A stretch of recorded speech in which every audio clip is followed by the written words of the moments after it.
Bismillahirrahmanirrahim. Assalamualaikum warahmatullahi wabarakatuh. Nahmaduhu wa nusalli wa nusallimu ala rasulihil karim. Allahumma la ilma lana illa ma 'allamtana innaka anta 'alamul ghuyub. Rabbi shrah li sadri wa yassir li amri wahlul 'uqdatam min lisani yafqahu qawli.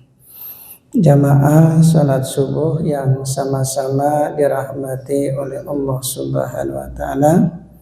Mudah-mudahan kita senantiasa selalu dalam rahmat-Nya Allah Subhanahu wa taala. Amin.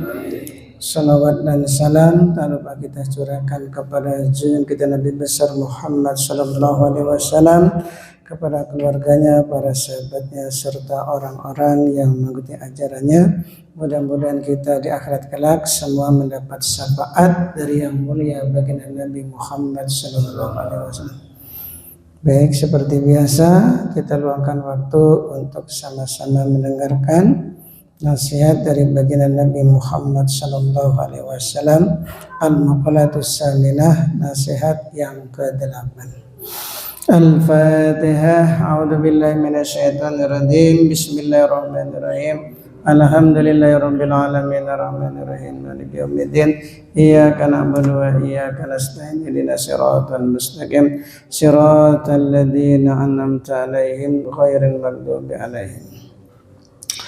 An Abi Hurairah radhiyallahu anhu, dari Sayyidina Abu Hurairah radhiyallahu anhu, wasmuhu Abdurrahman ibnu Sakhr. Jadi nama aslinya Sayyidina Abu Hurairah itu namanya Abdurrahman ibnu Sakhr, yang sering kita dengar, bukan hampir ya, sahabat yang paling banyak meriwayatkan hadis dari baginda Nabi adalah Sayyidina Abu Hurairah. Nama aslinya Abdurrahman ibnu Sakhr. Annahu qol, bahwasannya Sayyidina Abu Hurairah radhiyallahu berkata, qala Nabi sallallahu alaihi wasallam, bahwasanya baginda Nabi Muhammad sallallahu alaihi wasallam bersabda, salasun munjiyatun, ada 3 perkara, yaitu kalau 3 perkara itu orang akan selamat, atau mukhallisatun lisahibiha minal adab, yaitu menyelamatkan bagi orang yang melakukan 3 perkara itu minal adabi, dari adabnya Allah. Jadi ada 3 perkara sebagai penyelamat. Yang kedua, wasalasun muhlikatun, ada 3 perkara yang menjadi perusak atau kehancuran. Muqiatun, yaitu menimpakan lifa'iliha, bagi orang yang melakukannya, fil halaki, di dalam kehancuran. Wasalasun darajatun, kemudian ada 3 perkara, yang 3 perkara itu bisa mendapatkan derajat. Manazilu fil akhirati, yaitu kedudukan yang tinggi di akhirat. Wasalasun kaffaratun, kemudian ada 3 perkara yang menjadikan penghapus dosa, lidunubi amiliha, yaitu mengampuni dosa bagi orang yang melakukannya. Jadi sebab melakukan 3 perkara itu, dosa-dosanya diampuni oleh Allah. Ammal munjiyat, adapun 3 perkara yang menjadi penyelamat.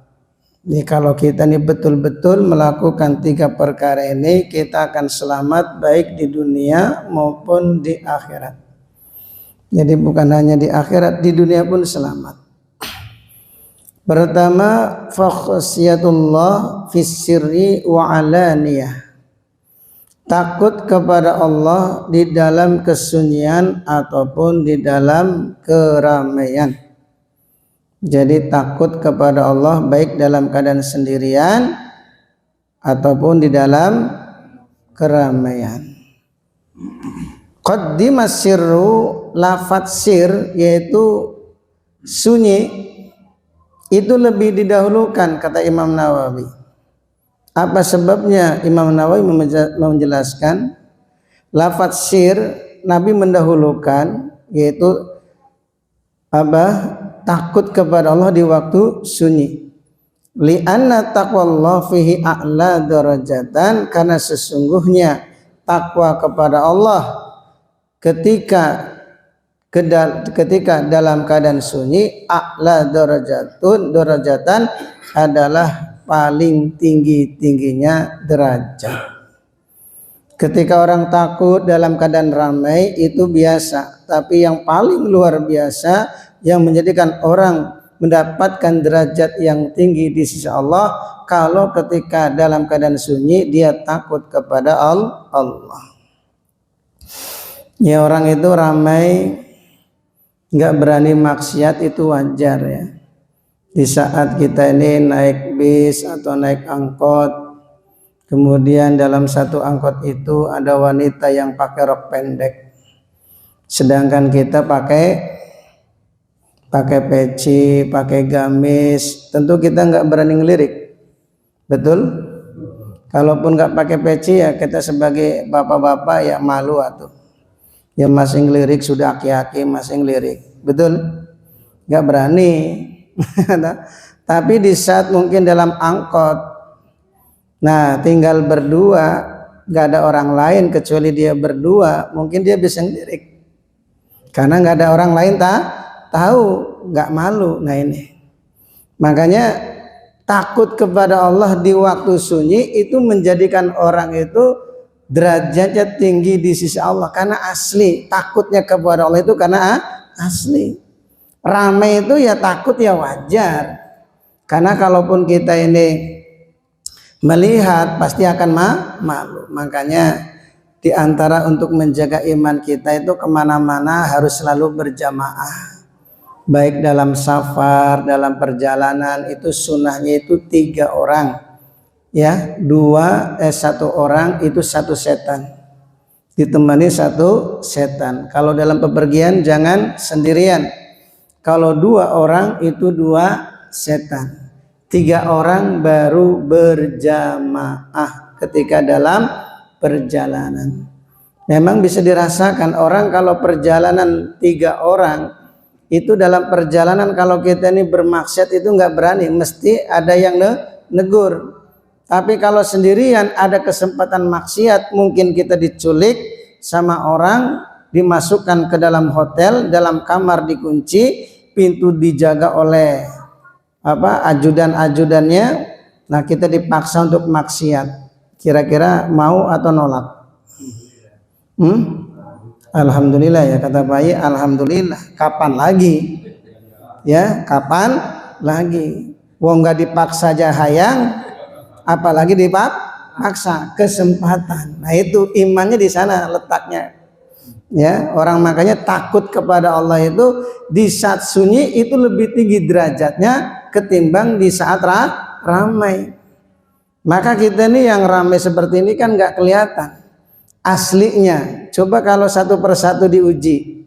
Ya, di saat dalam kesunyian kita dipaksa ya untuk melakukan kemaksiatan, apakah kita nolak atau tidak? Nah, itu nanti akan kelihatan kalau kita betul-betul memiliki rasa takut kepada Allah.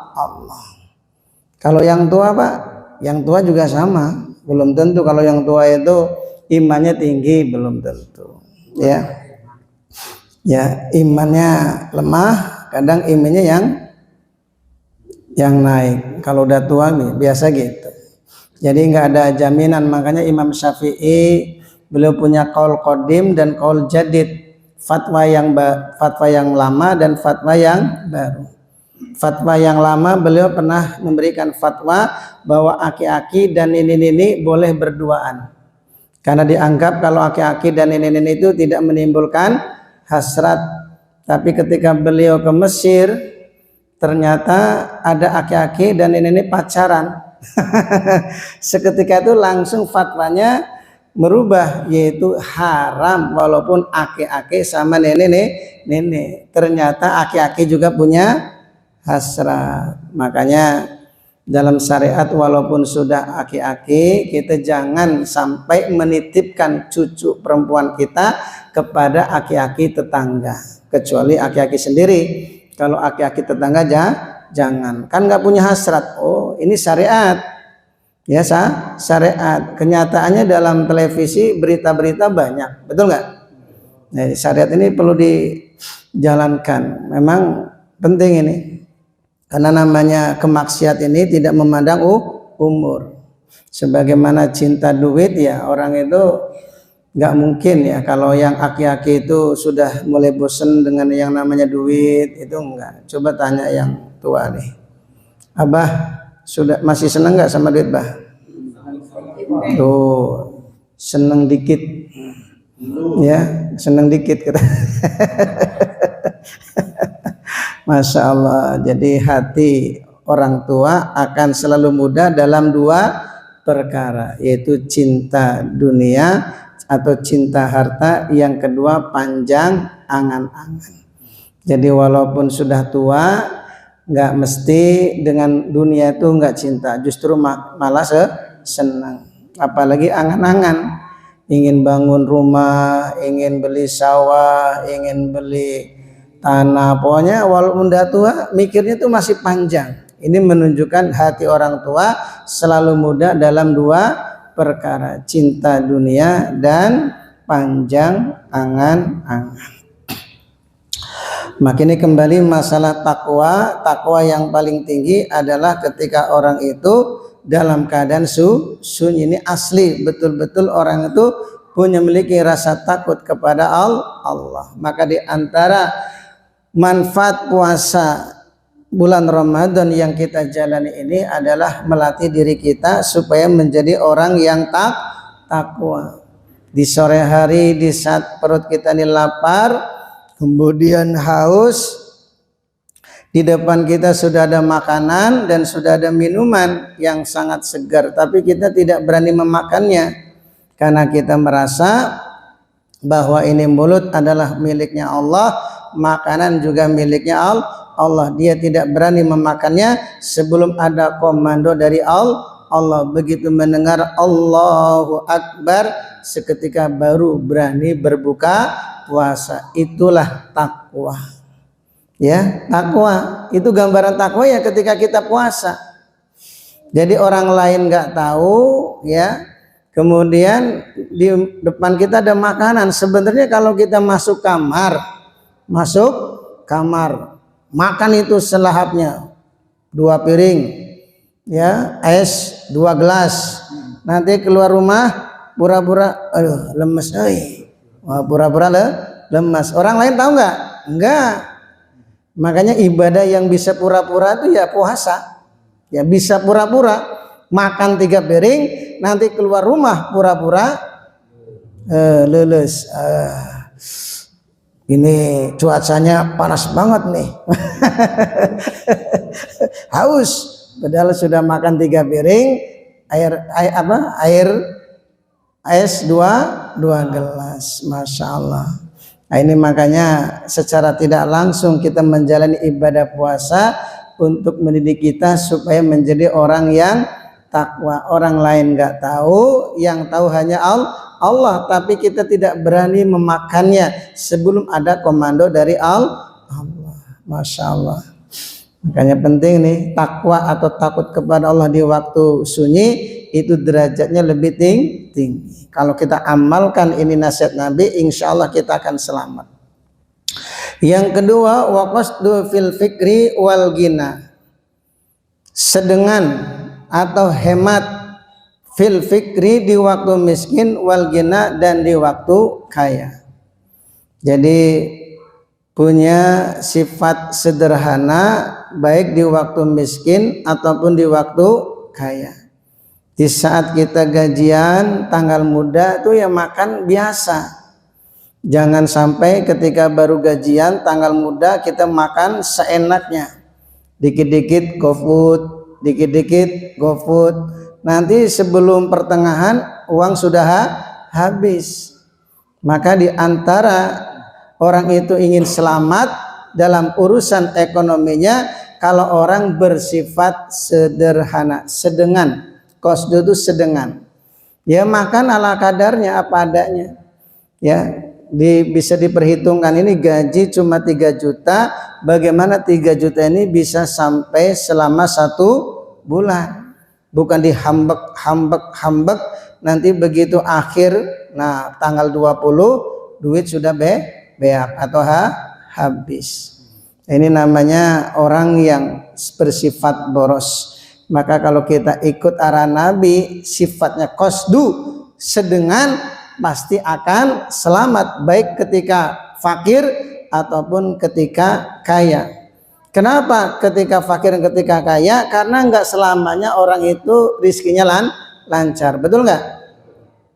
Maka orang yang bisa mengatur ekonominya, sebagaimana ketika terjadi pandemi, itu akan terasa. Orang yang betul-betul menghemat, bersikap sederhana, bersikap sedengan, di saat pandemi pun ya dia nggak kewalahan, bahkan dia masih bisa berbagi. Jadi ketika waktu longgar dia bisa berbagi tapi tidak boros, begitu pandemi dia pun masih bisa berbagi. Inilah di antara keuntungan kalau orang itu hidup sedengan. Au tawassutu fil ma'isah bi allam yuzawiz fiha al hadda wa radiya bidzalika. Karena sedengan fil ma'isah di dalam mengatur perekonomian, bi allam yuzawiz dengan tidak melewati fiha di dalam mengatur keuangan hadda, yaitu batasan atau syariat agama. Jadi selama tidak bertentangan dengan syariat, ya hidup sederhana tapi hasil dari mencuri ya nggak akan barokah, justru akan mendatangkan masalah. Tentunya ya ada batasannya. Dia hidup sederhana atau sedengan, rizkinya didapat dengan cara yang halal. Warodiya bidzalika, dan dia ridho baik dalam keadaan miskin ataupun dalam keadaan kaya. Ya kalau hidup sedengan di waktu fakir ini ya bisa, betul nggak? Gampang. Tapi hidup sedengan di waktu kaya ini memang berat. Makanya ya meninggalkan kesenangan dunia, kata Nabi, itu lebih pahit, lebih berat daripada menghunuskan pedang di dalam perjuangan atau fi sabilillah. Nggak gampang ya. Orang tuh kalau mobil ada, uang ada, itu hawanya itu kadang mudah ingin maksiat. Hawanya, ya kita perhatikan orang-orang yang punya kelebihan harta, ya uang ada, mobil ada, itu ada kesempatan. Maka orang-orang yang memiliki harta, fasilitas komplit, kok dia sampai tidak maksiat, itu luar biasa, luar biasa. Nah nanti di saat dia dalam keadaan jatuh dari usahanya, dia nggak kaget karena dia punya simpanan uang, uang. Tapi kalau orang boros, harta digunakan seenaknya bahkan untuk maksiat, maka ketika kita dijatuh usahanya, nah disitulah baru terasa. Ya, maka ini apa yang dikatakan Nabi, hidup sedengan ini kalau kita betul-betul amalkan pasti akan selamat dalam urusan ekonomi kita. Insyaallah ya. Di perkataan Nabi nih, bukan sahabat lagi. Pertama, takut kepada Allah di waktu sunyi dan di waktu ramai, pasti selamat. Yang kedua, hidup sedengan, baik ketika fakir ataupun ketika kaya. Ini diamalkan pasti selamat. Jangan boros tapi tidak pelit, tidak boros tapi tidak pelit. Ada orang tuh ya nggak boros tapi memang untuk tujuan mengumpulkan harta, sehingga ya untuk sedekah infak masjid pun ya berat, berat. Padahal ya masalah kekayaan itu sudah ditentukan oleh Allah. Jadi tidak boros bukan berarti pelit. Wal adlu yang ketiga adil firridho ketika senang, wal ghadab dan ketika marah. Bisa berbuat adil di saat kita ini sedang senang dan di saat kita sedang marah. Bi ayak lillah, kan dengan kita ini marah karena Allah, wa yarda lirdahu, dan kita ini senang atau ridho juga karena Allah. Ini yang dimaksud bahwa orang itu senang ketika adil ketika senang dan adil ketika marah. Ini memang mudah diucapkan ya, tapi berat untuk dipraktekkan. Biasa kita mungkin punya karyawan ya. Karyawannya bikin kesel sama tuannya. Ya, karena bikin kesel, nah dia sangin keselnya bayar gajiannya separuhnya. Itu namanya marahnya bukan karena Allah. Orang yang bisa berbuat adil ketika marah ini luar biasa. Baik karyawannya itu mungkin membuat kesalahan, nah tapi dia sebenarnya marah, tapi tetap memberikan haknya sesuai dengan pekerjaannya, tetap gajinya 3 juta ya 3 juta walaupun dia bikin marah sama bosnya. Nah, ini namanya dia bisa berbuat adil baik ketika senang ataupun ketika marah. Kalau ketika dalam usaha mendapatkan keuntungan yang besar, kemudian dia memberikan gaji kepada karyawannya atau bawahannya merasa senang, itu biasa, betul ya? Biasa. Tapi yang luar biasa tuh ya ketika karyawannya atau bawahannya bikin kita marah, tapi kita tetap memberikan haknya sesuai dengan kerjaannya. Nah, ini namanya orang yang hebat. Ini sering dipraktekkan dalam keluarga, pasti kita akan selamat. Di dalam keluarga tuh mesti ya ada anak yang lebih kita cintai. Kalau kakek-kakek mungkin ada cucu yang lebih kita cintai. Semua cucu atau anak semuanya pasti dicintai, betul nggak? Tapi mesti ada yang lebih, betul? Mesti ada yang lebih disayang. Semuanya anak itu disayang. Cuma hati tidak bisa dipungkiri, mesti ada anak yang lebih disayang. Tapi ketika mungkin ada anak yang mungkin yang kurang disayang, dia mengesalkan kita, tapi kita tidak menunaikan tetap menunaikan haknya. Nah, inilah namanya orang yang bisa berbuat adil baik ketika senang ataupun ketika marah.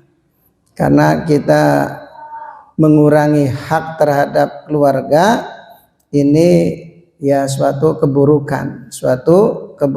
Maka sebaik-baik kalian itu kata Nabi bukan yang paling banyak ibadahnya, tapi sebaik-baik kalian orang yang berbuat baik kepada keluarganya, kepada istrinya, kepada anak-anaknya. Walaupun ya mungkin ada anak yang mungkin kurang ya di hati kita ya kurang, mungkin karena sengkin suka bikin sakit hati kepada orang tua, tapi dia tetap ikhlas memberikan haknya. Maka ini namanya berbuat adil. Insyaallah ya. Ini penting dalam keluarga ini supaya kita selamat dalam urusan dunia dan akhirat kita. Yang pertama apa? Takut kepada Allah di waktu sunyi dan di waktu ramai. Yang kedua, hidup sedengan, baik ketika miskin ataupun ketika kaya. Berbuat adil baik ketika kita sedang senang ataupun sedang marah. 3 perkara ini kalau kita betul-betul mengamalkannya, maka kita akan selamat dunia dan akhirat. Rizki kita ya selalu cukup ya. Sekarang itu coba lihat yang ada di mana itu, di Demak. Terjadi apa itu? Banjir bandang. Nah itu kan musibah besar itu. 98% rumah tenggelam, betul kan? Kasur entah kemana, boro-boro kasur ya. Itu namanya duit. Tapi kalau dia dulunya hemat, dia punya simpanan paling tidak ya di bank itu masih ada, betul nggak? Nah, sehingga dia punya simpanan di saat dia susah, dia bisa bangun deui, bisa memperbaiki rumahnya. Tapi orang yang boros, wah itu baru kewalahan tuh. Baru kewalahan. Inilah pentingnya kita ini bersikap sedengan atau hemat. Karena dengan kita bersikap sedengan, insya Allah dalam urusan ekonomi kita akan selalu cukup. Karena tidak selamanya orang itu ya rezekinya itu lancar terus, tidak selamanya. Ya ada kalanya mungkin ya ada ujian apa, entah itu mungkin anak yang sakit atau kita yang sakit atau mungkin keperluan yang lain mendadak. Itulah namanya kebutuhan tanpa diduga-duga. Tapi kalau kita orangnya hemat, hidupnya sedengan, nah akhirnya bisa mencukupi. Tapi kalau boros, nah ini yang berarti boros nih. Ya, baru pertengahan bulan uang sudah habis. Biasanya di tempat kami itu di Kalimantan ya, tapi itu sebagian ya. Sikap orang mereka itu ya kalau hidup bersama orang tuanya ya kalau gajian tuh hari itu juga dihabiskan.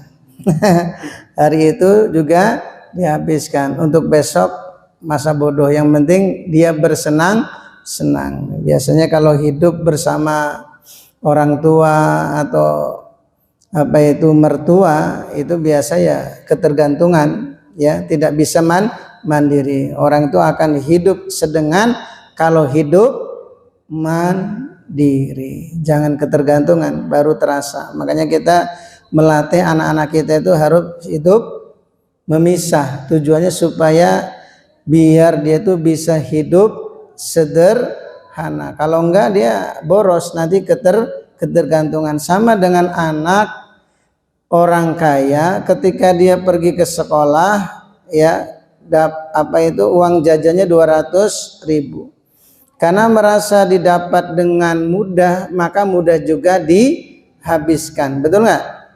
Anak orang kaya itu kan bekalnya itu 200-300.000. Hari itu ya habis juga, boros.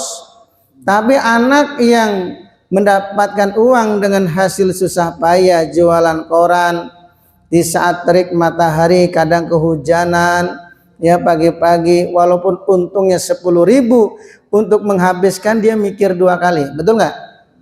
Karena dia tahu betapa susahnya mencari uang. Nah itulah salah satu keuntungan hidup mandiri itu gitu.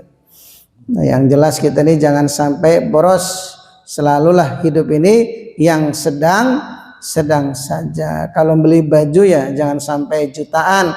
Sekiranya pantas yaitu dibeli, insyaallah ya. Tapi juga tidak jelek amat ya, tidak terlalu jelek, yang sedengan. Beli kendaraan juga yang sedang. Kalau beli kita ini udah tahu gajinya 10 juta. Ngambil mobilnya apa? Nah, Alphard mah nggak cukup bantu. Itu pajaknya aja 30 juta. Pajaknya 30 juta. Kebayang nggak 30 juta? Padahal 30 juta untuk nafkahin istri setahun bisa nggak? Bisa. Daripada beli Alphard lebih baik cari istri baru. Itu kalau pikir Pak Ayi kayaknya. Betul ya?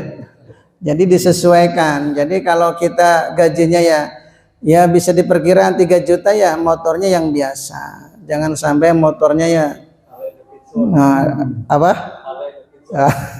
Harley Davidson ya.